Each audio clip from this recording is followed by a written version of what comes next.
On a développé une méthode exceptionnelle. C'est ce tunnel dont on parle maintenant. En fait, la rue a été recouverte par de grandes arches, soutenues par de grandes arches en acier. Donc c'est un travail exceptionnel qui a été réalisé.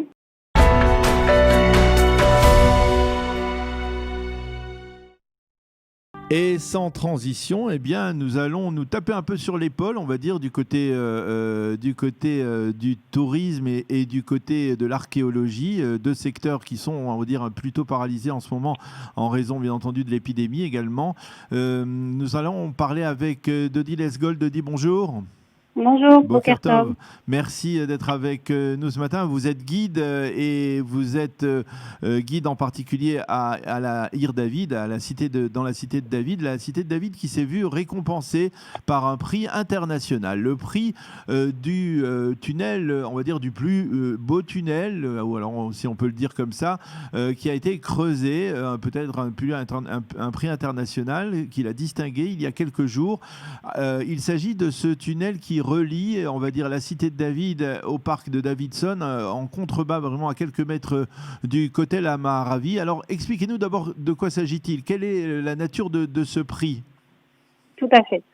Alors, ce prix a été décerné suite à des fouilles qui ont commencé déjà depuis 7 ans à Ir David. La cité de David est fouillée depuis le 19e siècle, mais ces fouilles particulièrement ont commencé il y a 7 ans. Et en fait, ce tunnel permet de découvrir le passage, la route des Olé Regel, des pèlerins qui venaient au Beth Amikdash depuis la Brechat Shiloach, où ils se réunissaient là-bas, le bassin de Siloé, et qui remontaient vers le Beth Amikdash pendant les fêtes de Aliyah la Regel. Et en fait, lorsque les fouilles ont commencé, alors ça s'est fait par étapes. On avait déjà découvert le bassin de Siloé. Ensuite, en continuant les fouilles, en remontant vers le mont du Temple, on a découvert une canalisation. Donc forcément, s'il y avait une canalisation, il y avait aussi une rue qui passait au-dessus. Et lorsque les fouilles ont continué, eh bien, c'est ce qui a été découvert. C'est cette rue magnifique. Une rue qui fait plus de 600 mètres de long, 8 mètres de large, une rue qui est construite avec des matériaux exceptionnels. On parle d'il y a 2000 ans quand même, c'est quand même quelque chose de fantastique.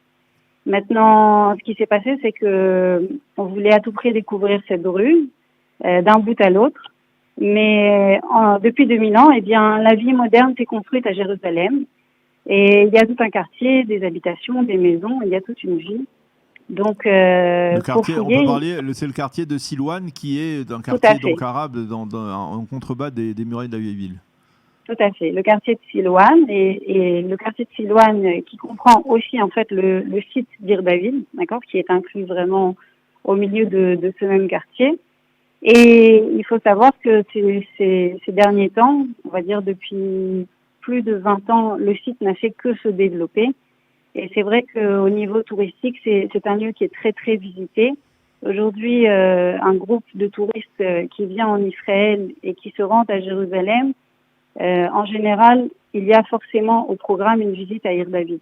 Oui. Donc il fallait trouver une solution quand même Pour permettre pour à ces touristes continuer. de visiter.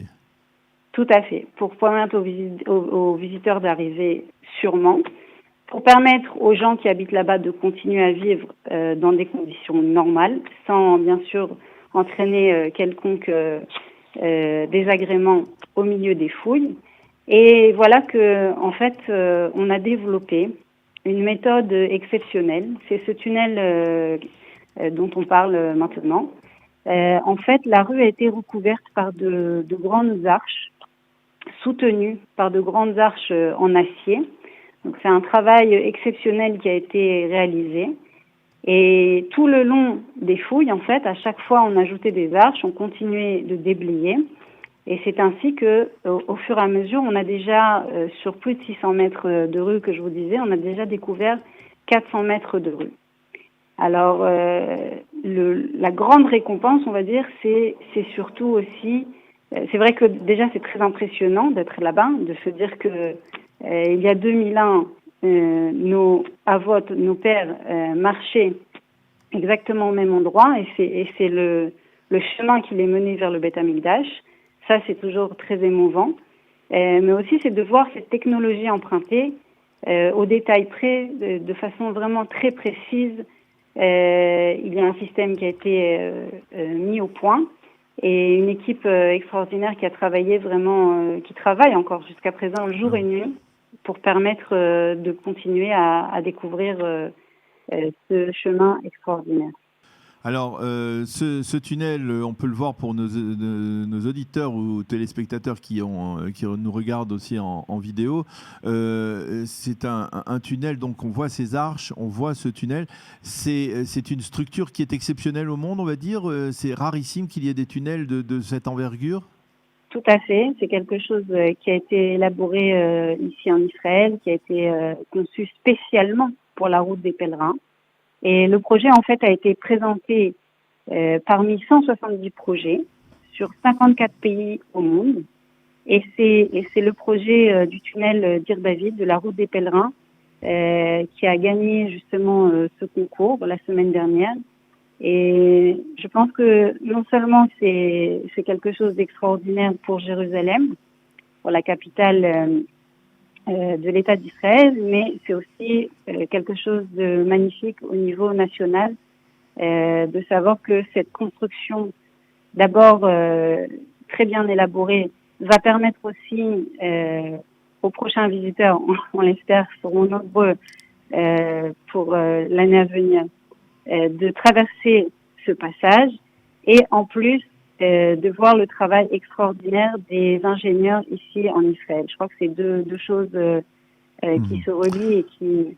Alors, justement, vous nous avez fait une petite allusion et je vous pose la question directement. Est-ce qu'aujourd'hui, il est possible de visiter, de se promener sur cette artère qui relie la Ir David au parc Davidson? Est-ce que l'on peut voir, contempler ce tunnel aujourd'hui, si l'on est israélien, puisque les touristes de l'étranger ne sont pas là? Aujourd'hui, actuellement, vu la situation de l'épidémie, malheureusement, non, ce n'est pas accessible. Mais il y a, si vous voulez, il y a une possibilité d'aller sous la rue. C'est un tunnel, c'est la canalisation en fait, c'est ce que je vous disais au début. C'est ce qui avait été découvert au tout début. Ce parcours est adapté et est déjà visité déjà depuis plusieurs années, et on peut passer sous la rue. Maintenant, aujourd'hui, évidemment, avec les restrictions, c'est toujours des petits groupes, etc. Pour ce qui est du chemin des Olé Régel, de ce tunnel-là, ça sera ouvert au public. Le but des fouilles, c'était évidemment de découvrir le patrimoine de notre ville, mais également aussi de permettre de réaliser à nouveau ce chemin 2000 ans plus tard, comme on le faisait à l'époque de la Aliyah Larigel, à l'époque du Beth Amikdash, depuis Ir David jusqu'au Kotel. Eh bien, Dodi Lesgold, merci beaucoup. On a hâte de pouvoir à nouveau parcourir ce tunnel, cette célèbre rue des pèlerins qui venaient à Jérusalem à l'époque des 3 fêtes de pèlerinage. Merci beaucoup, Dodi, d'avoir été avec nous ce matin. Bonne journée. Et Chag Sameach.